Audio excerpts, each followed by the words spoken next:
باللہ وکفى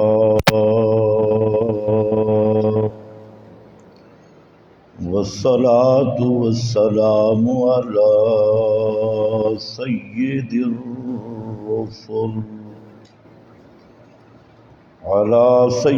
الرسل وخاتم الأنبياء أما بعد فأعوذ بالله من الشيطان الرجيم بسم الله الرحمن الرحيم قل إنما يوحى إلي أنما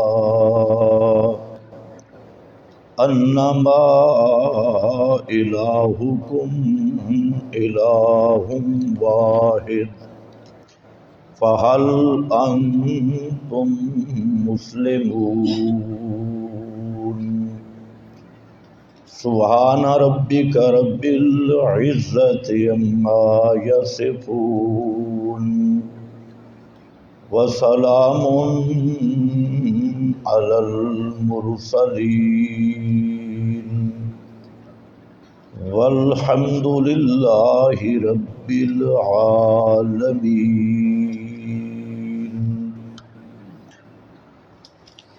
انتہائی قابل قدر بزرگوں اور بھائیوں، درس قرآن سے اصل مقصد ہوتا ہے قرآن کریم سمجھنا۔ ایک تقریر اور وعظ ہوتا ہے، ایک ہوتا ہے قرآن کریم کا درس۔ درس کا مقصد قرآن کریم کا فہم اور سمجھنا ہے۔ اس لیے جو آیات درس کی میں پڑھوں گا، آیت کا نمبر بھی بتاؤں گا، سورت بھی بتاؤں گا، اور پھر آپ نے گھروں میں جا کر جس کے پاس کوئی ترجمے والا قرآن ہو، چاہے کسی عالم کا بھی ہو، تو آپ نے گھروں میں جا کر وہ ترجمہ بھی دیکھنا ہے اور درس کی سمجھ کے بعد اس کو یاد کرنا۔ یہ تب ہوگا کہ آپس میں تکرار ہوگا، ایک دوسرے کو بیان کرو گے اور ایک ماحول بناؤ گے۔ مسئلہ الہ یہ وہی مسئلہ ہے جو ہم کلمہ میں پڑھتے ہیں، لا الہ الا اللہ۔ تو یہ بات ذہن میں رکھ لیں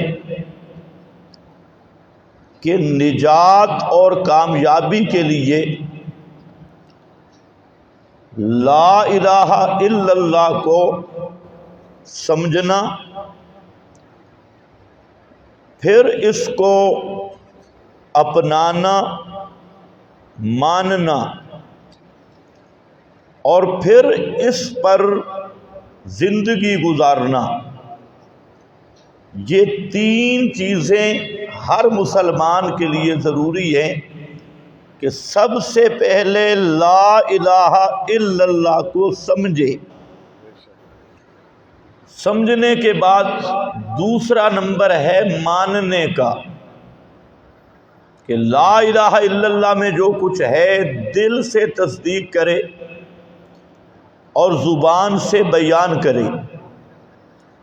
اور تیسرا مسئلہ ہے کہ اسی لا الہ الا اللہ پر زندگی گزارے، جس کا عملی نمونہ ہے محمد الرسول اللہ صلی اللہ علیہ وسلم۔ یعنی کلمے پر عمل کیسے ہوگا، وہ عمل کا طریق ہے طریق محمد مصطفیٰ صلی اللہ علیہ وسلم۔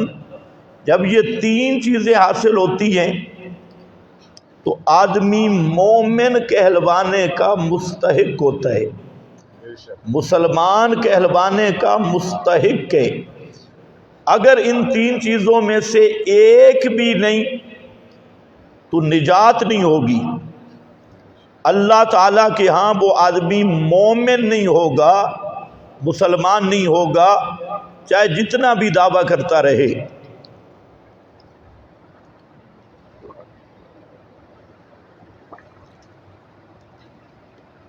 تو اب پہلا مسئلہ یہ بھی ذہن میں رکھ لو کہ مسئلہ الہ جب ہم علماء کو پڑھاتے ہیں تو اس کی طرز کچھ اور ہوتی ہے۔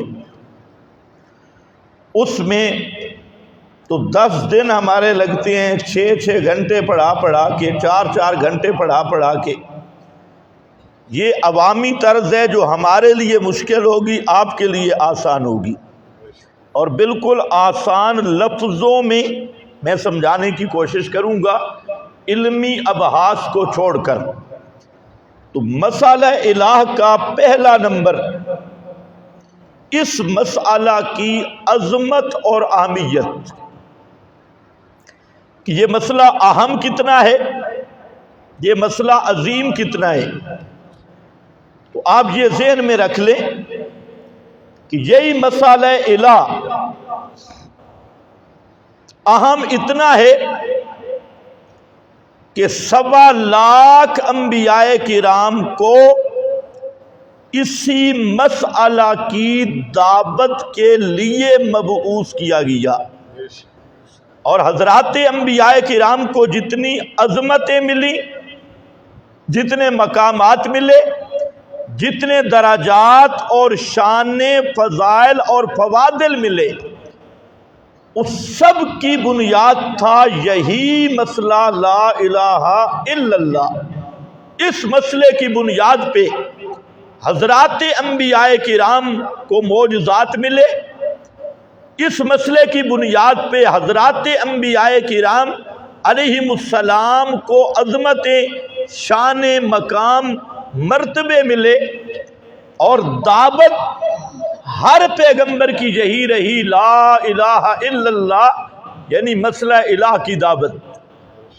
اور نمبر 2، آسمان سے جتنی کتابیں اتری، سب کتابیں، تورات، انجیل، زبور، قرآن، صحائف، سب کتابوں کا مرکزی نقطہ یہی تھا، لا الہ الا اللہ۔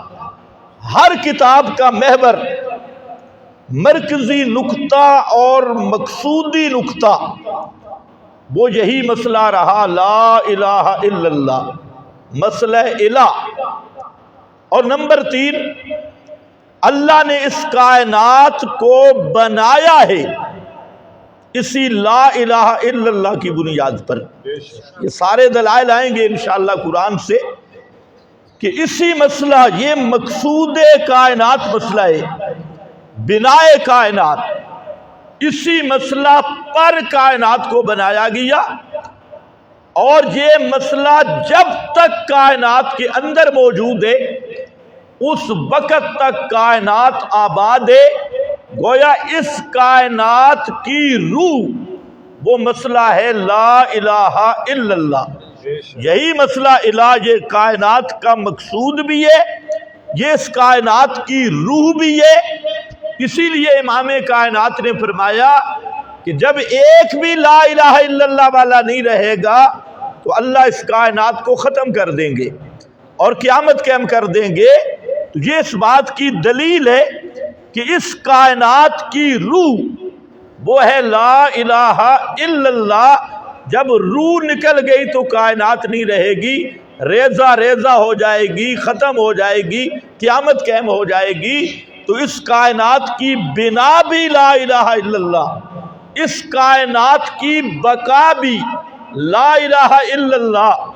اور یہی وہ مسئلہ ہے جو اللہ کے محبوب صلی اللہ علیہ وسلم نے فرمایا، من قال لا الہ الا اللہ مخلصا بقلبہ، مستحق کے نن کے لفظ بھی ہے، مخلصن کے لفظ بھی ہے۔ یہ اگر ہٹا گیا تو بہتر ہے۔ شور زیادہ کر رہا ہے، بند کر دو۔ مخلصاً بقلبہ، مستیقناً، کہ جس آدمی نے اس لا الہ الا اللہ کو سچے عقیدے سے مان لیا۔ ایک تو ہے نا پڑھنا، اس کی کوئی گارنٹی نہیں، پڑھنے کی کہیں گارنٹی نہیں۔ پڑھنے والے تو بڑے ہیں، جس کو آپ اپنی بولی میں کہتے ہیں کلمہ گو، کلمہ گو بڑے ہیں، لیکن نبی کریم علیہ السلام نے گارنٹی کس کی دی؟ گارنٹی صرف دی ہے مستیقناً مخلصاً بقلبہ، جس نے اس کے مطابق مخلص کھڑا ہو کے عقیدہ رکھا، ایمان رکھا، فرمایا دخل الجنہ، وہ جنت میں داخل ہوگا، چاہے جس عمل پہ بھی ہو، اعمال میں جتنی بڑی کوتاہی ہو، لیکن اس لا الہ الا اللہ مسئلہ الہ سمجھ کے اس پہ ڈٹ گیا، میرے محبوب نے فرمایا دخل الجنہ، وہ جنت میں ضرور داخل ہوگا، چاہے اولاً داخل ہو چاہے ثانیاً داخل ہو۔ ثانیاً کا مطلب شفاعت سے داخل ہو یا جہنم میں جا کر پھر نکل کے جنت میں داخل ہو، ہوگا ضرور۔ لیکن جس کا اس کلمے پہ عقیدہ نہ ہوا تو وہ 1000 دفعہ نہیں، لاکھ دفعہ کلمہ پڑھے تو وہ میرے دوستو وہ کبھی بھی نجات نہیں پائے گا، اللہ کے ہاں وہ مومن اور مسلمان نہیں ہوگا۔ تو آج کا ہمارے سبق کا پہلا حصہ وہ ہے اس مسئلہ الہ کی اہمیت۔ یہ جو آیت ہے آپ کے سامنے سورۃ الانبیاء کی، اس میں غور فرمائیں، اس سے پہلے 2 آیتیں اور کھڑی ہے، ایک ان فی ھذا لبلاغا لقوم عابدین، اس آیت کا خلاصہ ہے عظمت قرآن کہ ان فی ھذا، بے شک اس قرآن میں، لبلاغن، البتہ کفایت ہے، پورا پورا ہے پہنچنا، لقوم عابدین، موحدین کے لیے۔ عابد وہ ہے جو صرف اللہ کی عبادت کرنے والا ہے، اور ھذا قرآن بلاغن کفایتن، خلاصہ یہ ہے کہ یہ قرآن موحدوں کے لیے کافی ہے، یہ قرآن موحدوں کے لیے، تقریر نہیں درس ہے، آپ کو بولنا ہوگا، سبق یاد کرنا ہوگا، یہ قرآن موحدین کے لیے، کسی اور کتابڑی کی ضرورت ایمان کے معاملہ میں، ہدایت کے معاملہ میں۔ ان ھذا، بے شک یہ قرآن، یہ کافی ہے، لبلاغن، کافی ہے، ان فی ھذا لبلاغا لقوم عابدین، جو کھرا اللہ کی عبادت کرنے والا ہے اس کے لیے یہ قرآن کافی ہے۔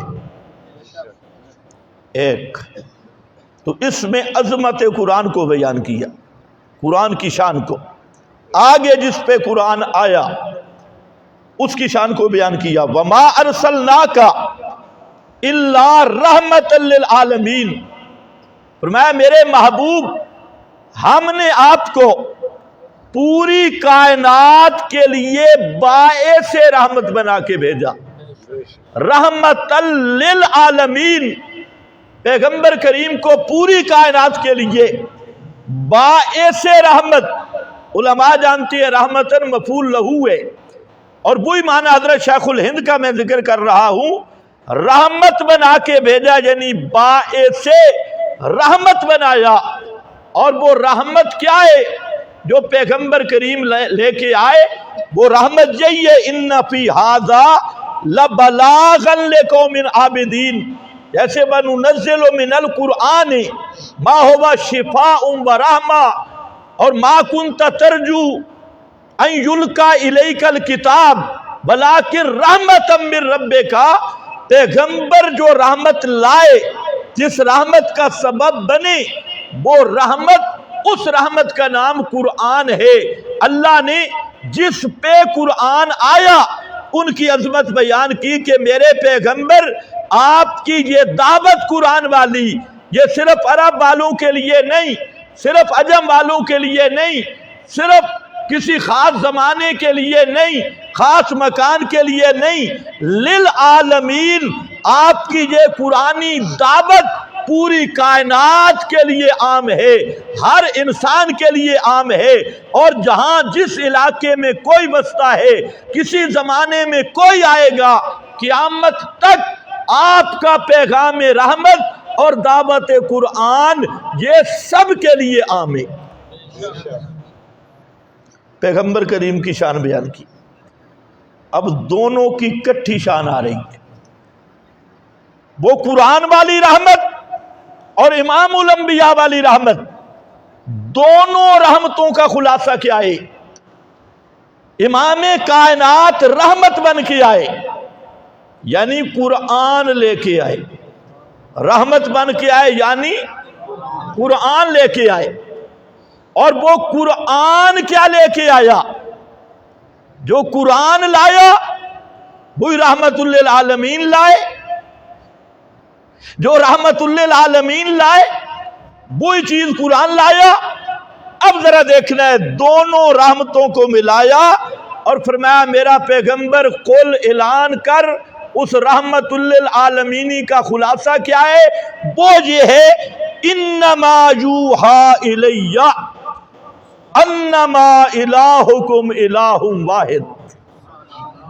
علماء جانتے ہیں انما کلمہ حصر کا، اور حصر کا معنی ہوتا ہے صرف، صرف تو سمجھتے ہو جی، صرف، اس میں کوئی دوسری چیز داخل، صرف، خالص، صرف، یہ حصر ہے۔ اب یہاں دو کلمے حصر کیا ہے، انما، انما، فرمایا میرے پیغمبر اعلان کر، انما یوحا الیہ، میری طرف صرف ایک مسئلے کی بئی آئی ہے۔ یہ پورا قرآن صرف ایک مسئلہ بیان کر رہا ہے، اور وہ مسئلہ کیا ہے؟ انما الہکم الہ واحد۔ مسئلہ یہ ہے کہ الہ ایک ہے۔ جہاں دو باتیں سمجھنی ہیں، ایک تو انما یوحا، یوحا کے ساتھ انما، اس کا کیا معنی؟ اس پر سوال ہے۔ سوال یہ ہے کہ مسئلہ قرآن میں ایک آیا، کیا بہت سارے مسئلے ہیں؟ صرف سورہ بقرہ میں 2000 سے زائد مسائل کھڑے ہیں۔ امام رازی رحمہ اللہ نے تو بسم اللہ سے نکالے، بسم اللہ کی بات سے 2000 کے قریب مسائل۔ پھر یہ کہ قرآن کریم میں انبیاء کی رسالت و نبوت کا مسئلہ، معجزات کا مسئلہ، اولیاء اللہ کی ولایت کا مسئلہ، قیامت کا مسئلہ، جنت کا مسئلہ، جہنم کا مسئلہ، اور قرآن پاک کی عظمت کا مسئلہ، قرآن کی حاکمیت کا مسئلہ، نماز کا مسئلہ، روزے کا مسئلہ، زکوٰۃ کا مسئلہ، حقوق والدین کا مسئلہ، لوگوں کے حقوق کا مسئلہ، حلال کا مسئلہ، حرام کا مسئلہ، اور عورتوں کے حقوق کا مسئلہ، خامدوں کے حقوق کا مسئلہ، ضعیفوں کے حقوق کا مسئلہ، حکمرانوں کے حقوق کا مسئلہ، احکام سلطانیہ، احکام انتظامیہ، یہ سارے مسئلے قرآن میں ہیں۔ لیکن جہاں قرآن کیا کہہ رہا ہے؟ قل انما یوحا الیہ، میرے محبوب اعلان کرو میری طرف صرف ایک مسئلہ آیا ہے، اور وہ مسئلہ ہے لا الہ الا اللہ، الہکم الہ واحد۔ تو سوال بنتا ہے نہیں بنتا؟ بنتا ہے۔ مسئلے تو ہزاروں ہیں، سینکڑوں مسائل ہیں، تو یہاں کیسے آ گیا صرف ایک مسئلہ آیا؟ اس پہ آئے حضرت شیخ القرآن رحمت اللہ تعالی علیہ۔ دوسرے حوالے بھی میں نے یہاں لکھے، حضرت شیخ القرآن کا حوالہ بھی، دیگر مفسرین نے بھی یہ بات چھیڑی، فرماتی ہیں کہ علامہ ابو سعود حنفی بہت بڑے مفسر قرآن، اسی طرح امام قرطبی بڑے مفسر، امام مظہری، علامہ قاضی ثناء اللہ پانی پتی تفسیر مظہری والے سب لکھتے ہیں کہ جہاں مقصود اور مخدوم مسئلہ ایک ہے اور اس کا نام ہے مسئلہ الہ، باقی سارے مسائل اس مسئلے کے تابع ہیں، اس مسئلے کے تابع ہیں۔ اور اسی لیے یہاں عربی عبارات صاف لکھی ہے کہ فائدۃ اجتماعہما الدلالۃ علی ان الوحی الی الرسول مقصور علی استئثار اللہ بالوحدانیت۔ علامہ اندلسی فرماتے ہیں کہ جہاں جو اللہ نے دو کلمے حصر کے ذکر کیے، انما انما، ان کو جمع کیا اور بتایا یہ کہ پورا قرآن اس کا مقصودی مسئلہ ایک ہی ہے، لا الہ الا اللہ۔ نماز اس کے تابع ہے، نماز اسی مسئلے کی تفسیر ہے، زکوٰۃ اسی کا مظہر ہے، حج لا الہ الا اللہ کا مظہر ہے، جنت جہنم، جنت لا الہ الا اللہ کے ماننے والوں کے انعام کی جگہ ہے، جہنم لا الہ الا اللہ کے منکروں کے انتقام کی جگہ ہے، اور قیامت لا الہ الا اللہ ماننے والوں کے انعام کا دن ہے، اور لا الہ الا اللہ کے منکروں کے سزا کا دن ہے۔ نبوت رسالت لا الہ الا اللہ کو بیان کرنے کا نام ہے، صحابیت اور پیغمبر کی نسبتیں لا الہ الا اللہ کو محفوظ کرنے کا نام ہے۔ تو سارے مسائل وہ تابع ہیں اور اس مسئلہ کے تحت ہیں، مقصودی مسئلہ اور اصل الاصول مسئلہ، مخدوم مسئلہ وہ ہے لا الہ الا اللہ۔ کتنے تعجب کی بات ہے، آج ہر مسئلہ بیان ہوتا ہے لیکن لا الہ الا اللہ والا مسئلہ بیان کرنے کے لیے تیار ہی کوئی نہیں، اور جب لا الہ الا اللہ کو بیان کرو تو لوگ ناراض ہو جاتی ہیں، ہر مسئلے پہ خوش ہیں، لیکن یہ وہ مسئلہ ہے کہ جس کو پہچانا بڑا مشکل ہے۔ لیکن یاد رکھو ہماری مجبوری ہے، کعبہ کے رب کی قسم اس مسئلہ سمجھے بغیر نماز نماز نہیں، روزہ روزہ نہیں، حج حج نہیں، عمل عمل نہیں، اعمال قبول ہوں گے تو سب سے پہلے سمجھ کے ماننا ہوگا کہ الہ صرف کون ہے؟ اللہ، ایک اللہ۔ یہ ہے اس مسئلہ کی اہمیت کی آیت۔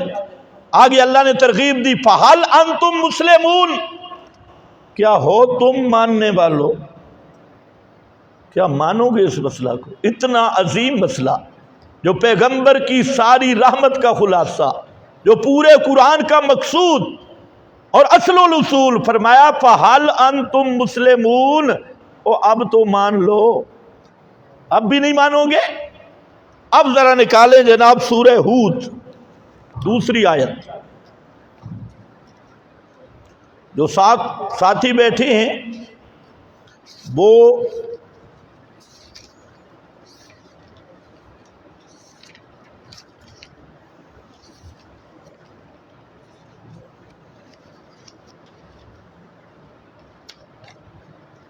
سورہ ہود آیت نمبر 2، 1 سے شروع ہو رہا ہے۔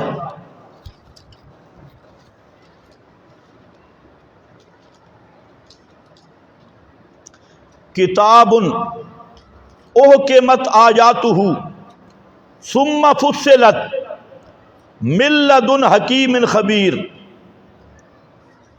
شروع کیا عظمت قرآن سے، جیسے وہاں سورۃ الانبیاء میں تھا پہلے عظمت قرآن کا مضمون، یہاں پر بھی فرمایا کتاب، یہ عظیم الشان کتاب، بڑی عظمت والی کتاب، احکمت آیاتہ ثم فصلت، اس مستحکم کر دی گئی ایتیں اس کی پھر کھولی گئی، احکمت آیاتہ جچی تلی ہے ایتیں اس کی، جہاں جو چیز لانی تھی وہی لائی گئی، اس میں کوئی لفظ زائد نہیں لایا گیا، مقصد سے زائد کوئی چیز نہیں لائی گئی۔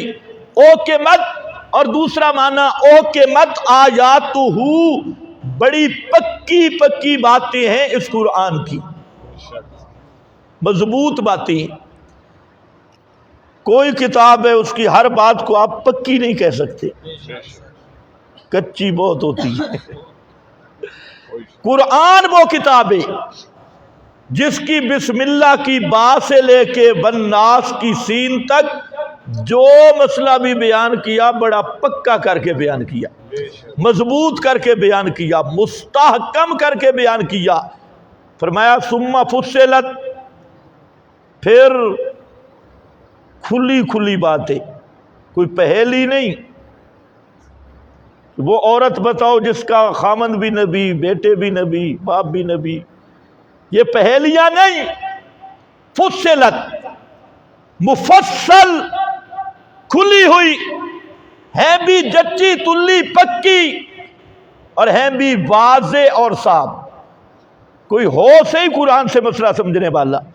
فصلت آیاتہ، ہے کس کی طرف سے؟ من لدن حکیم خبیر، من لدن احکمت آیاتہ ثم فصلت، مضبوط ایتیں پھر کھلی ہوئی، کیوں کہ اس ذات کی طرف سے آیا ہے الحکیم، حکیم خبیر، حکیم خبیر۔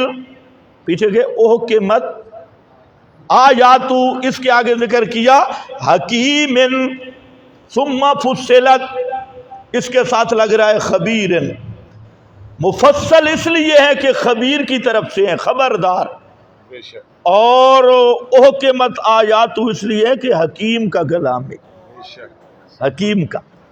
آج لوگوں نے حکمت کے کئی معنی بیان کیے، اصل حکمت والی کتاب قرآن ہے، یہ ہے حکمت والی۔ اب دیکھنا ہے یا اللہ یہ کتاب کیوں آئی، اس کی آیات کو محکم کیوں کیا، اس کی آیات کو مفصل کیوں کیا؟ تین صفتیں علمی رنگ میں بیان کی۔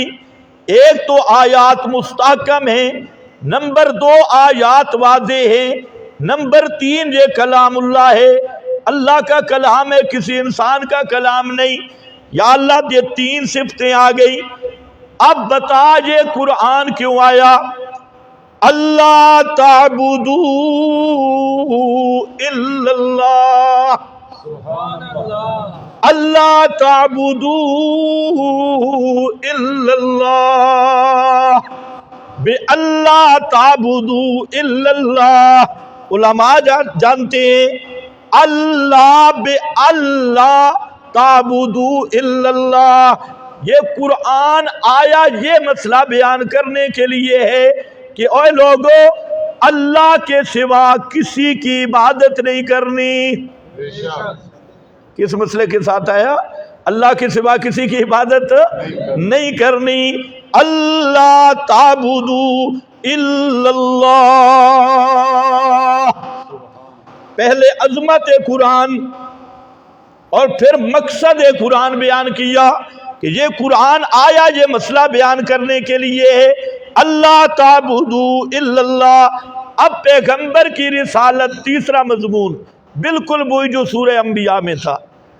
تیسرا مضمون اننی لکم منہ نذیر و بشیر، اور میں محمد مصطفیٰ تمہارے لیے اللہ کی طرف سے نذیر، اسی مسئلہ سے آگاہ کرنے والا، اور جو اس مسئلہ کو نہ مانے اس کو ڈرانے والا اللہ کے عذاب سے، بشیر، اور جو اس مسئلہ کو مان گیا اس کو جنت کی خوشخبریاں سنانے والا۔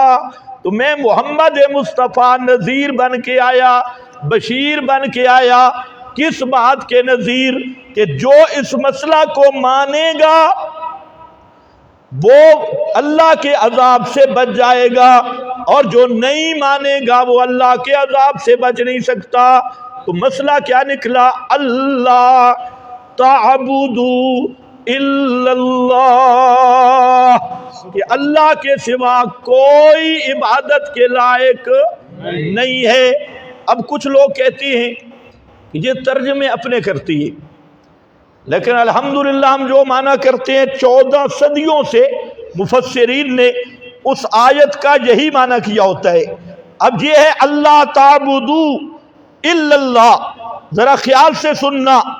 اس پر امام رازی جو بڑے مفسر ہیں، امام رازی تفسیر الکبیر جنہوں نے 30 جزوں میں تفسیر لکھی ہے قرآن پاک کی، تو وہ فرماتے ہیں اس آیت کی تفسیر کرتے ہوئے کہ اللہ تعبدوا فصلت لأجل اللہ تعبدوا الا اللہ بأقول هذا التعویل يدل على انه لا مقصود من هذا الكتاب الشریف الا هذا الحرف الواحد۔ امام راضی کہتے ہیں کہ اس کا یہ معنی بتا رہا ہے کہ اس کتاب قرآن مقدس سے مقصود صرف یہی جملہ ہے اللہ تعبدوا الا اللہ۔ کون سا جملہ ہے؟ اللہ تعبدوا الا اللہ، یہ جملہ ہے لا مقصود من هذا الکتاب۔ اس کتاب قرآن مقدس کا مقصد صرف یہ جملہ ہے۔ اور اگلی لفظ سننا، فَكُلُّ مَنْ صَرَفَ عُمَرَهُ إِلَى سَائِرِ الْمَطَالِبِ فَقَدْ خَابَ وَخَسِرَ۔ فرمایا جو آدمی دوسرے مسائل میں پڑا رہا، اس سنجے کے مسئلے میں، کتاب الطہارت میں، اور بڑے بڑے دیگر مسائل کوئی بھی ہو، ساری زندگی اس میں پڑا رہا اور اس مسئلہ کو بیان نہیں کیا، یہ میں تو فتویٰ نہیں لگا رہا، یہ امام رازی کہتا ہے قد خاب و خسرا، اس کی پوری محنت برباد ہو گئی۔ چاہے کوئی مفتی ہو، چاہے کوئی ملا ہو، چاہے کوئی شیخ الحدیث ہو یا مفتی اعظم ہو، سارے مسئلے بیان کرتا رہا، کوئی منطق پہ بیٹھا، کوئی ضربہ جذربوں پہ بیٹھ کے سفید داڑھی ہو گئی بیچارے کی، لگے سر پڑھانے، کوئی نہ پڑھانے، کوئی معنی پڑھانے، کوئی منطق پڑھانے، کوئی کتاب الطہارت پڑھانے، کوئی فقہ پڑھانے، کوئی کچھ، کوئی اصول، سارے مسئلے پڑھا ملا۔ لیکن امام راضی کہتا ہے جس نے یہ مسئلہ نہیں پڑھایا اور یہ بیان نہیں کیا قد خاب و خسرا، باقی سارے مطالب حاصل کیے اور اس کو بیان نہیں کیا تو وہ آدمی برباد ہو گیا۔ اس لیے برباد ہوا کہ لا مقصود من هذا الکتاب الشریف، اس قرآن مقدس کا ہدف، اس کا موضوع، اس کا مقصد اور اس قرآن مقدس کا محور وہ ہے مسئلہ لا الہ الا اللہ۔ اب یہ سورت ہود ہے۔ اسی طرح اب آ جاؤ سورت الانبیاء میں۔ آگے سورت الانبیاء کا پہلے آخر دیکھا تھا، اب شروع میں آ جاؤ۔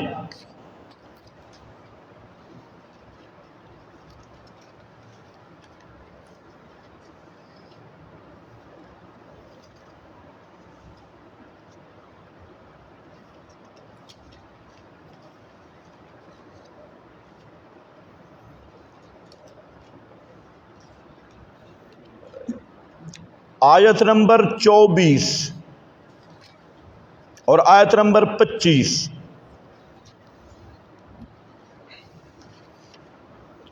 سورت الانبیاء۔ ویسے انشاءاللہ مستقل درس کے لیے ایک چھاپا والے قرآن منگواتی ہیں تاکہ صفحہ آئے اور سب ساتھیوں کے سامنے قرآن ہو۔ آپ نے یہ سمجھا یہ قرآن مولویوں کی کتاب ہے، یہ قرآن تو ہدی للناس ہے۔ یہ تو آج مسلمانوں کی بدبختی ہے، انہوں نے اپنی اپنی کتابیں بنا ڈالی لیکن اللہ کی کتاب کے قریب نہیں آتے۔ یہ قرآن سب کی سانجھی کتاب ہے، صرف مولویوں کی کتاب نہیں۔ اب دیکھو یہاں دو مسئلے بیان کیے، ایک مسئلہ یہ موضوع ذہن میں رہے، ہمارا پہلا نقطہ چل رہا ہے اہمیت مسئلہ الہ، اس مسئلے کی اہمیت کیا ہے؟ ھذا ذکر من معجا بذکر من قبلی، فرمایا میرے پیغمبر اعلان کر دے، پہلے ذکر کیا ام اتخذوا من دونہ آلہۃ، ان مشرکوں نے اللہ کے سوا الہ بنا لیے، حالانکہ ھذا ذکر من معجا، یہ قرآن نصیحت ہے ان کی جو میرے ساتھ ہیں، بذکر من قبلی، اور نصیحت ان کی جو مجھ سے پہلے ہیں، یعنی تورات اور انجیل۔ فرمایا قرآن، تورات، انجیل پہلی کتابیں، اور قرآن یہ تو کہتا ہے لا الہ الا اللہ۔ قرآن کا مسئلہ بھی لا الہ الا اللہ، پہلی کتابوں کا مسئلہ بھی لا الہ الا اللہ۔ اس کے باوجود ان مشرکوں نے اللہ کے ساتھ کئی الہ بنا ڈالے، حالانکہ سب کتابوں کا مسئلہ تھا لا الہ الا اللہ۔ اور آگے ذرا دیکھ لیں، وما ارسلنا من قبلک من رسول الا نوحی الی انہ لا الہ الا انا فاعبدون۔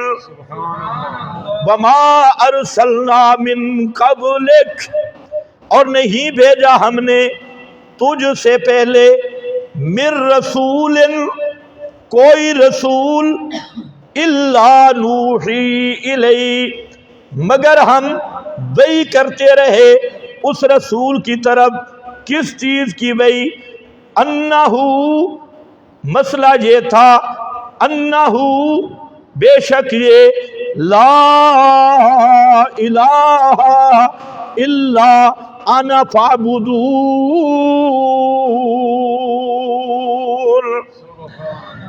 نہیں کوئی الہ سوا میرے، لا الہ الا انا، نہیں کوئی الہ سوا میرے، فاعبدون، پس میری ہی عبادت کرو، فاعبدون، میری ہی عبادت کرو۔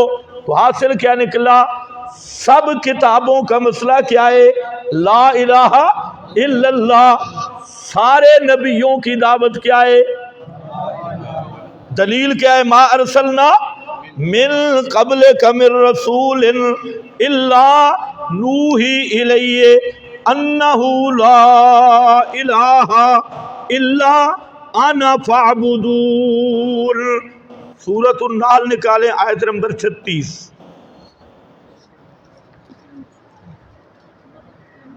سورۃ النحل،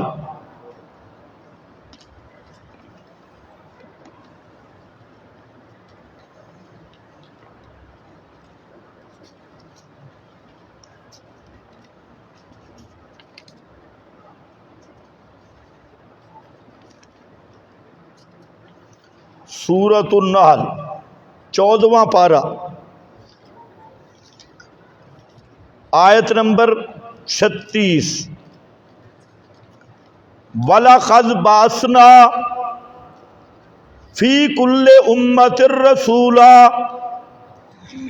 وَلَقَدْ بَعَثْنَا، اور البتہ تحقیق بھیجا ہم نے، فی کل امت رسولا، ہر امت میں، رسولاً، عظیم الشان رسول، ہر امت کی طرف عظمتوں والا رسول آیا، شانوں والا رسول آیا، کس مسئلے کے ساتھ؟ مل گیا؟ آیت نمبر 36 سورۃ النحل 14واں پارہ، میرے پاس صفحہ 502 اور 503 ہے، آپ کے پاس چلا جانا۔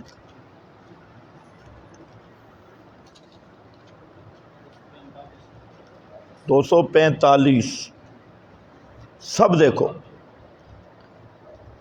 وَلَقَدْ علماء جانتے ہیں جب قد کا لفظ ہو اور اوپر لام آ جائے اور قد بھی داخل ہو ماضی پر تو معنی بن جاتا ہے قسم والا، جہاں اللہ تعالیٰ قسم اٹھا رہے ہیں، اور عبارت بنے گی واللہ لقد، مجھے اپنی ذات کی قسم، بعثنا فی کل امت الرسولا، ہم نے بھیجا ہر امت میں رسول، کسی کی طرف نوح پیغمبر، کسی کی طرف صالح پیغمبر، کسی کی طرف شعیب پیغمبر، کسی کی طرف ابراہیم پیغمبر، کسی کی طرف حضرت اسماعیل پیغمبر، کسی کی طرف موسیٰ پیغمبر، کسی کی طرف ہارون پیغمبر۔ یہ انبیاء کا سلسلہ جاری رہا تا آن کے محمد مصطفیٰ آئے، اوپر اعلان ہو گیا بلاکر رسول اللہ و خاتم النبیین۔ یہاں آ کے نبوت اور رسالت کا سلسلہ منقطع ہو گیا۔ اللہ نے فرمایا اس سے پہلے ہر امت میں رسول آئے، ہر امت میں نبی آئے، اور کس مسئلہ کے ساتھ؟ وہ مسئلہ کیا تھا؟ فرمایا پیغمبروں نے مسئلہ بیان کیا، ان اعبدوا اللہ، ان اعبدوا اللہ، اے لوگو عبادت کرو صرف اللہ کی، ان اعبدوا اللہ واجتنبوا الطاغوت، طاغوت سے بچ جاؤ، غیر اللہ کی عبادت سے بچ جاؤ، شیطان کی پوجا سے بچ جاؤ۔ یہ جب مسئلہ الہ کا خواص اور معنی آئے گا پھر ایک دفعہ ہم اس آیت پہ آئیں گے۔ ابھی ہم صرف یہ بیان کر رہے ہیں کہ یہ مسئلہ عظیم کتنا ہے کہ اللہ فرماتے ہیں ہر پیغمبر کی دعوت یہی تھی، ان اعبدوا اللہ واجتنبوا الطاغوت، اے لوگو اللہ ہی کی عبادت کرو اور طاغوت سے بچ جاؤ۔ یہ بالکل اسی طرح آیت ما ارسلنا من قبلک من رسول الا نوحی الیہ انہ لا الہ الا انا فاعبدون، ان اعبدوا اللہ واجتنبوا الطاغوت۔ یہ چند ایتیں آپ نے دیکھی، کچھ میں صرف حوالہ دے دیتا ہوں کیونکہ آج کے سبق کا اگلا حصہ شروع ہونا ہے، یہ پہلا حصہ ہے۔ ٹائم کتنا رہتا ہے؟ اچھا، تھک تو نہیں گئے؟ چلو کچھ نہ کچھ ہوگا انشاءاللہ۔ میں نے بیان کیا کہ سب نبیوں کی دعوت کیا تھی، سب کتابوں کا مرکزی مسئلہ کیا تھا، اس کائنات کی بنیادی مسئلہ کیا ہے، اس کائنات کی روح والا مسئلہ کیا ہے، مقصود کائنات کیا ہے، اور دعوت محمد مصطفیٰ کیا ہے، لا الہ الا اللہ۔ اب اور دوسرا حصہ کہ لا الہ کا معنی کیا ہے، کیونکہ لا الہ الا اللہ عربی میں تو سب پڑھتے ہیں۔ ابو جہل کا قصور یہ تھا کہ اس کی زبان عربی تھی، پیغمبر کریم نے جب لا الہ الا اللہ کہا تو وہ لڑائی پہ اتر آیا۔ اور آج عربی میں بے شک لوگ لکھ نکالتے ہیں، کلمے دا لکھ نکالو جی، کوئی مر جائے لاکھ ضربے لگائیں گے، پیر بیٹھے ہیں، یہ ادھر سر خفی اخفا ادھر سے جاری کرو جی، نفی اس بات دا پانی ملیا، یہ نفی اس بات شروع کرو، اللہ دیا ضرباں، اللہ دیا ضرباں، لا دیا ضرباں، یہ سارے اردا گرد کے پیر وہ ضربے لگاتے ہیں۔ نہ میرا بھائی، سب سے پہلے تجھ پہ فرض ہے کہ اس الہ کا معنی سمجھ، معنی سمجھ، پھر من ضرباں بعد اچلا میں پہلے معنی پکا۔ لفظیں چار، ایک ہے لا، ایک اللہ، دو اللہ، تین الہ 4. کتنے لفظ ہیں؟ الہ کو جان بوجھ کے میں آخر پہ لے گیا ہوں. لفظ کتنے ہیں؟ 4. پھر کہہ لو لا 1، الا 2، اللہ 3، تے الہ 4. کل کتنے الفاظ ہیں؟ 4. 3 آسان ہیں. یہ 3 وہ ہیں کہ جٹ بھی سمجھتا ہے، پڑھا لکھا بھی سمجھتا ہے، پینٹ پتلون والا بھی سمجھتا ہے. لا کا معنی نہیں، مشکل ہے آسان ہے. لا کا معنی نہیں، اللہ کا معنی مگر، سوا، تے اللہ. اللہ کو جانتے ہو؟ ابو جہل بھی جانتا تھا، جانتا بھی تھا، مانتا بھی تھا. اللہ 3 لفظ تو کوئی مشکل نہیں، لا بھی مشکل نہیں، اللہ بھی مشکل نہیں، اور لفظ اللہ بھی مشکل نہیں. ایک لفظ درمیان میں کھڑا ہے الہ،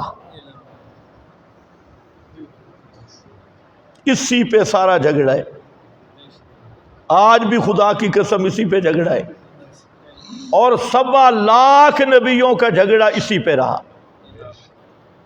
مشرک وہ نہیں ہوتا جو اللہ کو نہ مانے. اللہ کو سب مشرک مانتے تھے. توجہ میری طرف، اللہ کو سب مشرک مانتے تھے. کوئی مشرک ہو نہیں سکتا اللہ کا انکار کر کے. حضرت نوح پیغمبر کی قوم سے لے کے حضرت محمد الرسول اللہ صلی اللہ علیہ وسلم تک سب مشرکین، یہ یاد رکھ لو، اللہ کو مانتے تھے اور اللہ کو ایک مانتے تھے. کیا کہہ دیا میں نے؟ اللہ کو 2 اللہ نہیں مانتے تھے. سب کے سب کہتے اللہ ایک ہے. حتیٰ کہ ابو جہل وہ بھی 2 اللہ نہیں مانتا تھا، اللہ ایک مانتا تھا. اگر وہ 2 اللہ مانتا تو پھر کلمہ آپ کا لا اللہ الا اللہ ہوتا، لیکن کلمہ آپ کا لا اللہ الا اللہ نہیں، کلمہ آپ کا لا الہ الا اللہ ہے. خالق ہر دور کا مشرک صرف اللہ کو مانتا ہے کہ خالق کون ہے؟ صرف اللہ. اجمالاً ذکر کر رہا ہوں، تفصیل ہو سکتے اگلے دروس میں آ بھی جائے. خالق صرف اللہ ہے، اللہ کے سوا کوئی خالق نہیں. یہ مسئلہ انبیاء اور مشرکین کا اتفاقی مسئلہ تھا. مشرکین اپنے معبودوں کو خالق نہیں سمجھتے تھے. قرآن بھرا ہے بھلا ان سالتہم من خلقہم، بھلا ان سالتہم من خلق السماوات والارض لیقولن اللہ. اگر ان سے پوچھو آسمان زمین کو کس نے پیدا کیا، تمہیں اور جن کو تم پکارتے ہو ان کو کس نے پیدا کیا، تو وہ کہیں گے صرف اللہ. اس لیے کلمہ میں لا خالق الا اللہ بھی نہیں آیا، لا خالق الا اللہ بھی، کیونکہ لا خالق الا اللہ یہ بھی اتفاقی مسئلہ ہے. انبیاء کی دعوت اس پہ زیادہ زور اس لیے نہیں کہ یہ بھی مکہ کے مشرک بھی مانتے ہیں، پچھلے مشرک بھی مانتے ہیں کہ خالق صرف کون ہے؟ اللہ ہے، اللہ کے سوا خالق کوئی نہیں. اور اس کائنات کے بڑا نظام، بڑے امور، سورج کا نظام، چاند کا نظام، ستاروں کا نظام، رات کا نظام، دن کا نظام، سمندروں کا نظام، تو ہواؤں اور طوفانوں کا نظام، اولاد بچے دینے کا نظام، موت و حیات کا نظام، قسمتیں بدلنے کا نظام، تقدیریں کہ اختیارات، یہ سب کے سب یہ اللہ ہی کے ہاتھ میں ہے۔ ہر دور کا مشرک یہ مانتا رہا، ہر دور کا مشرک یہ۔ آج لوگ یہاں تک مولوی بھی دھوکے میں ہیں، وہ کہتے ہیں دیکھو جی ہم نے توحید بیان کی کہ ہم کہتے ہیں ہر چیز کا خالق اللہ ہے، ہر چیز کا مالک اللہ ہے، ہر چیز نے دوستوں بزرگوں اللہ نے بنائی ہے۔ میں نے کہا اتنا اطراء نہیں، اتنی توحید تو ابو جہل بھی مانتا تھا۔ پیغمبر کی توحید کھڑی ہے لا الہ الا اللہ۔ اس لیے میرا بھائی ناراض نہ ہونا، خدا کے لیے غور سے سمجھنا، نہ سمجھے کوئی عمل قبول نہیں ہوگا۔ آپ کے کلمہ میں نہیں آیا لا خالق الا اللہ، لا متصرف فی الامور العظام الا اللہ، یہ بھی نہیں آیا کہ بڑے بڑے نظام چلانے والا صرف اللہ ہے اور کوئی نہیں۔ یوں بھی قرآن نے نہیں کہا، قرآن بولا لا الہ الا اللہ، اللہ کے سوا الہ کوئی نہیں۔ شاباش بولو، اللہ کے سوا الہ کوئی نہیں، اللہ کے سوا الہ کوئی نہیں۔ سارا جھگڑا کس میں ہے؟ اسی مسئلہ میں ہے، الہ کس کو کہتے ہیں؟ اور یہی مسئلہ ہم نے دروس میں سمجھنا ہے۔ فضائل شضائل تو تم نے بڑے پڑے ہوئے، لیکن یہ مسئلہ ہے سمجھنے والا۔ اور یہ مسئلہ کہ الہ کا معنی کیا ہے، تیری میری بولی میں مولوی کہہ دیں گے الہ کا معنی جی ہمیں پتہ ہے عبادت کے لائق، تو عبادت کا کیا معنی ہے؟ عبادت کا کیا معنی؟ بس بریک کا فیل۔ ایک مولوی سے ہماری گفتگو ہو رہی تھی، میں نے اسے کہا کہ آپ اتنا فرق بتا دیں کہ مکے کا مشرک تھا اور شرک کا ایسی تعریف کریں کہ تیرا طبقہ مشرک نہ بنے، کر دے۔ وہ کہتے ہیں وہ عبادت کرتے تھے، ہم عبادت نہیں کرتے، تعظیم کرتی ہیں۔ میں نے کہا بہت اچھا، ایک ہی نقطہ بتا دے، مل فرق بین العبادت والتعظیم، تعظیم اور عبادت میں فرق کیا ہے؟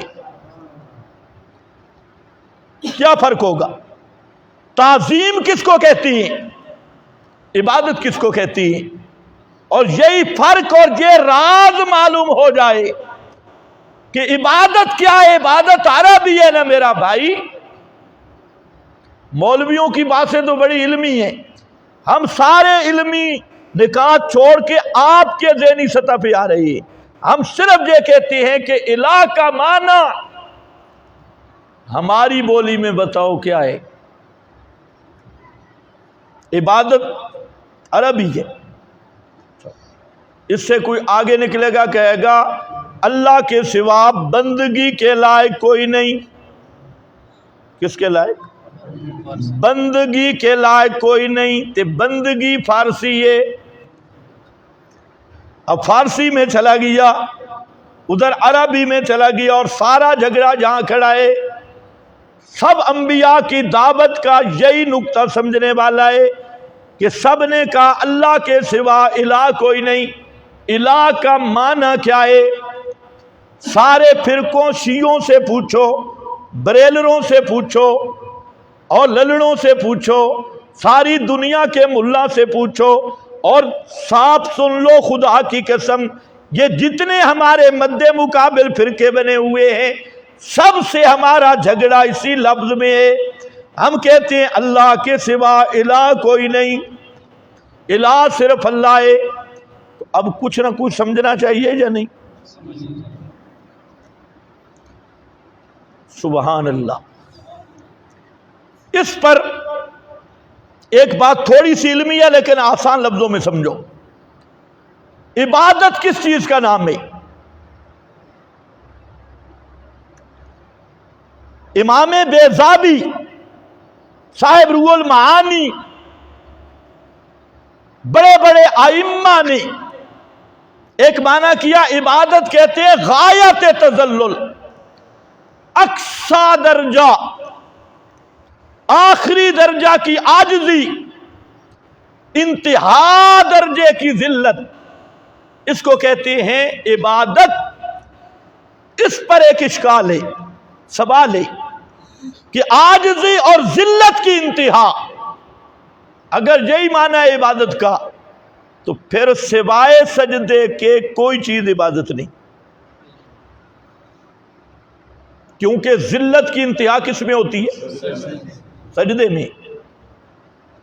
پھر تو سجدے کے علاوہ کوئی چیز عبادت، رکوع میں وہ ذلت نہیں جو سجدے میں ہے، قیام میں وہ ذلت نہیں جو سجدے میں ہے۔ لیکن ادھر ہم دیکھتے ہیں کہ ہنسنا بھی عبادت ہے، اس میں کون سا بھائی اکثر درجہ ذلت کا ہے؟ اکڑنا بھی عبادت ہے۔ علماء سب متفق ہیں ہر تکبر حرام ہے، لیکن مشرک اور بدعتی ملا کے سامنے سینہ تان کے جانا یہ سب سے بڑی عبادت ہے۔ سبحان اللہ۔ اور اس کی دلیل بھی کہ صحابہ کرام جب آئے نا طواف کرنے، بہت لمبا واقعہ ہے، عمرۃ القضاء، مشرکوں نے دیکھا اور مشرکوں نے کہا یہ مدینے میں گئے تھوڑے کمزور ہو گئے۔ نبی پاک علیہ السلام نے حکم دیا جو طواف کے پہلے چکر ہیں صحیح اکڑ اکڑ کے چلنا ہے، کندھوں کو حرکت دے کے صحیح ناز اور ناز کے ساتھ چلنا ہے، سینہ اکڑا کے چلنا ہے تاکہ مشرکان پتہ لگے کہ کچھ بھی نہیں ہویا۔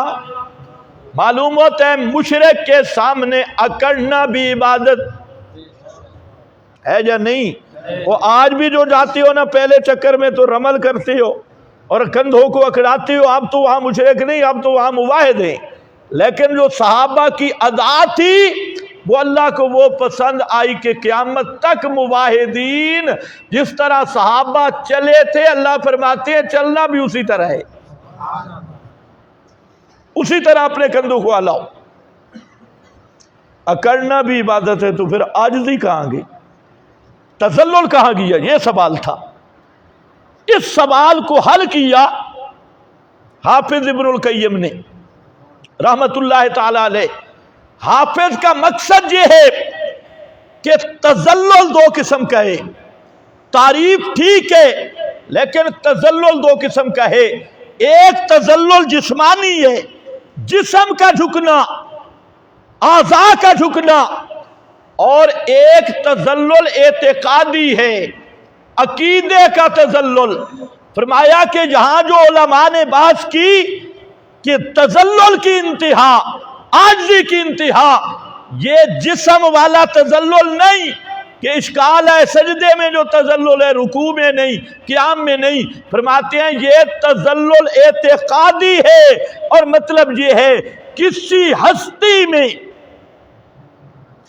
علم ما فوق الاسباب، تصرف ما فوق الاسباب مان لینا، یہ ہے تذلل اعتقادی۔ العبادت عبارت عن الاعتقاد والشعور بأن للمعبود سلطة غیبیہ فوق الاسباب يقدر بها على النفع وعلى الضرر فكل دعاء وثناء ونداء ينشأ من هذا الاعتقاد فهي العبادہ۔ خلاصہ یہ ہے کسی ہستی میں غیبی تسلط کا عقیدہ رکھنا کہ یہ ہستی بغیر اسباب کے میری ہر بات کو جانتی بھی ہے، بغیر اسباب کے میرے نفع نقصان پہنچا سکتی بھی ہے، یہ غیبی تسلط ماننا کسی کا، اس عقیدے کی بنیاد پر جو حرکت اور سکون صادر ہوگا اس کا نام عبادت ہوگا۔ اس کا نام کیا ہوگا؟ عبادت۔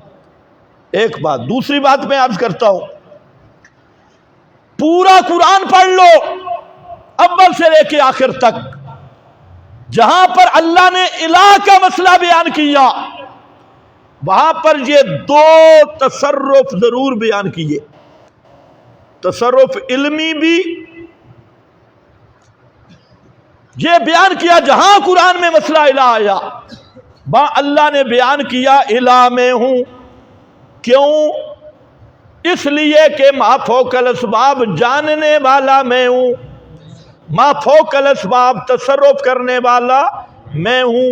تو الہ کا ایک معنی نکلا وہ ہستی جو بغیر اسباب ظاہری کے تصرف کر سکتی ہو، وہ ہستی جو بغیر اسباب ظاہری کے سب حالات کو جانتی ہو، یعنی غیب دان بھی ہو اور مختار بھی ہو، غیب دان بھی ہو اور تصرف بھی کر سکے۔ تو یہ دو بنیادیں آپ کو قرآن میں ملیں گی۔ مسئلہ الہ کی اللہ رب العزت نے جہاں پر بھی لا الہ الا اللہ ذکر کیا، لا الہ الا ہو ذکر کیا، اس کے مختلف عنوان ہیں۔ وہاں آپ اگر شروع میں دیکھیں یا آخر میں تو یہ چیز آپ کو ضرور ملے گی کہ یہ بتایا جائے گا اللہ کے سوا الہ اس لیے کوئی نہیں کہ اللہ کے سوا غیب دان کوئی نہیں، اللہ کے سوا متصرف کوئی نہیں، اور اللہ اس لیے الہ ہے کہ وہ غیب جاننے والا صرف اللہ اور تصرف فوق الاسباب کرنے والا بھی صرف اللہ۔ ان دو بنیادوں کو قرآن نے ذکر کیا، جہاں غیر اللہ کی الوہیت کی نفی ہے ان دو بنیادوں کی نفی ہے، اور جہاں اللہ کی الوہیت کا ثبوت ہے وہاں ان دونوں بنیادوں کا ثبوت ہے۔ کچھ سمجھے ہو؟ یہ ایک معنی ہے الہ کا۔ تو الہ کا معنی کیا بنے گا؟ الہ وہ ہستی جو غیب جاننے والی ہو، الہ وہ ہستی جو ما فوق الاسباب تصرف کرنے والی ہو۔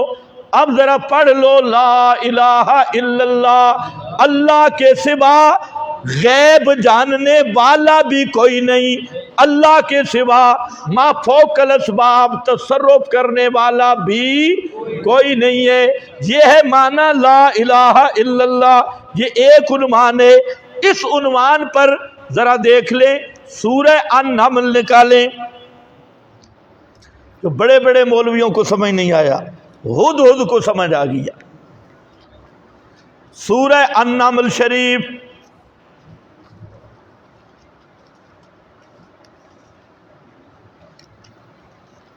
بیسواں پارہ بھائی،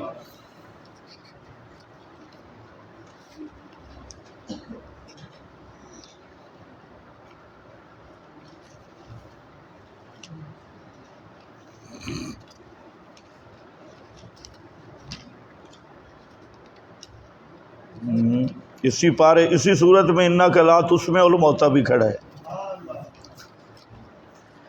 اب ذرا دیکھو سورہ النمل شریف میں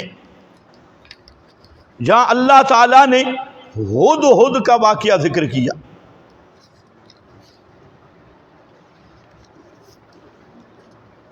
یہ 20ویں پارے سے پہلے آ جاؤ، سورت یہی ہے 19واں پارہ ہے اور ہد کا واقعہ شروع ہو رہا ہے۔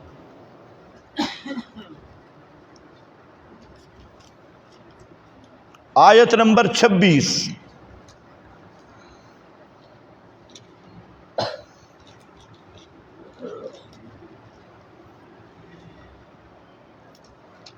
دیکھو بھئی،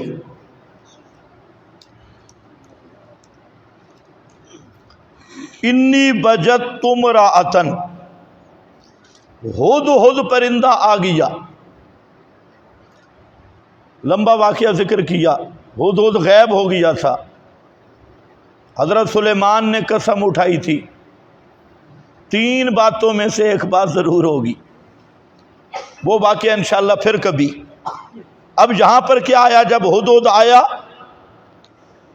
تو ہد نے ایک آ کر خبر دی، احطت بما لم تحط بہ، حضرت میں وہاں سے آیا ہوں کہ تجھے اس علاقے کی خبر ہی نہیں ہے۔ یہ ہد کہہ رہا ہے اور زندہ پیغمبر کو کہہ رہا ہے، پیغمبر کے سامنے احطت بما لم تحط بہ۔ بڑا وہابی ہد آئی بھائی، پیغمبر کے سامنے کہتا ہے اللہ کے پیغمبر، اور حضرت سلیمان غصے میں تھے کہ بغیر اجازت کے گیا کیوں، چھٹی نہیں مانگی. پیغمبر غصے میں ہے، لیکن آگے کہتا ہے احط بما لم تحط بہی، میں وہ خبر لایا ہوں جو تیرے حاشیے خیال میں نہیں، وہم و گمان میں نہیں. اعلم بما لم تعلم بہی، میں ایسی چیز جانتا ہوں جو حضرت جی آپ کو بھی پتہ نہیں. اگر یہ جملہ گستاخی ہوتا ہدہد کی خیر ہوتی. پیغمبر غصے میں تھے، ہدہد کا جملہ سن کر غصہ ختم ہو گیا. معلوم ہوتا ہے پیغمبر سے غیب کی نفی کرنا، اس پہ اللہ کے نبی خوش ہوتے ہیں. ہدہد کہتے ہیں تجھے پتہ نہیں ہے. کیوں؟ آگے اس نے دو حال بیان کیے، ایک مذہبی حال اور ایک سیاسی حال بیان کیا. سیاست، اور یہ یاد رکھ لو آج جو ایک ذہن بن گیا کہ سیاست الگ ہے اور مذہب الگ ہے. یہ ذہن کس نے دیا؟ یہ ذہن کس نے دیا؟ سیاست الگ ہے اور مذہب الگ ہے. یاد رکھو یہ یہودیوں کا بنایا ہوا ذہن ہے، اور یہود نصارہ نے اس مشن پہ محنت کی کہ مسلمانوں میں تقسیم کر دو، مذہب الگ سیاست الگ، تاکہ دین رہ جائے صرف استنجا تک، دین رہ جائے صرف نوافل تک. حالانکہ تم کیا بولتے ہو مسلمان کہ اسلام ضابطۂ حیات ہے، اسلام قانون زندگی ہے، دستور حیات ہے. لیکن یہود نصارہ نے یہ تقسیم کی، اور ان ملحدین نے تقسیم کی، اور اس الہاد کا دروازہ تمہاری یونیورسٹیاں ہیں، کالج ہیں. الہاد اس ذریعے سے آیا اور ایسی تقسیم کی. مسلمان کہتے ہیں دین الگ ہے سیاست الگ ہے. حالانکہ اللہ نے جو دین دیا یہ دین جامع ہے، اور اس میں سیاست بھی ہے، اس میں عبادت بھی ہے، اس میں قانون بھی، اس کی سیاست بھی کامل، اس کا عدل کا نظام بھی کامل، اس کی عدالت کا نظام بھی کامل، اور اس کے قوانین بھی کامل. اب لوگوں نے کیا کہنا شروع کر دیا، جی ہم تو سیاست کر رہے ہیں، دین الگ چیز ہے. تو کفر کی بنیاد یہ ہے دین کو سیاست سے الگ کرنا اور سیاست کو دین سے الگ کرنا. اور کیوں کیا؟ کہ انہوں نے محمدی سیاست کو چھوڑ کر انگریز کی سیاست کو لیا، قرآنی سیاست کی عادت کو چھوڑ کر یہود اور نصارہ کی مغربی جمہوریت کو لیا، جو خالص بنیاد تھی کفر کی، طاغوتی نظام کی. اب اس کو کہیں کہ یہ دین ہے تو ماننے کے لیے تیاری کوئی نہیں، وہ دین کے متصادم ہے. تو انہوں نے ایک اور چال چلی، جی دین اور ہے تے سیاست اور ہے. آپ نے کبھی سوچا محمد مصطفیٰ نے صلی اللہ علیہ وسلم مدینہ کی ریاست تھی یا نہیں تھی؟ تو اس میں سیاست کوئی اور تھی اور دین کوئی اور تھا. پھر آپ نے خط کس کو لکھا؟ کیسر و کسریٰ کو، بڑے بڑے بادشاہوں کو خط لکھا. کیا خط تھا؟ کہ خیر ہے سیاست تمہارے والی، دین میرے والا. نہیں، بادشاہوں کو خط لکھا کہ میری دعوت کو مان جاؤ تو بچ جاؤ گے. سبحان اللہ. عرب کے خطہ میں بیٹھ کے اس وقت کی سپر طاقتوں کو خط لکھا جا رہا ہے. روم کے بادشاہ کو، ایران کے بادشاہ کو، جو اس وقت کی سپر طاقتیں تھی، اور محمد مصطفیٰ صلی اللہ علیہ وسلم خط کیا لکھتے ہیں؟ کیسر و کسریٰ کو، روم کے بادشاہ کو، کہ میری بات مان جا تو یہی دعوت ہے، تعالوا الی کلمۃ،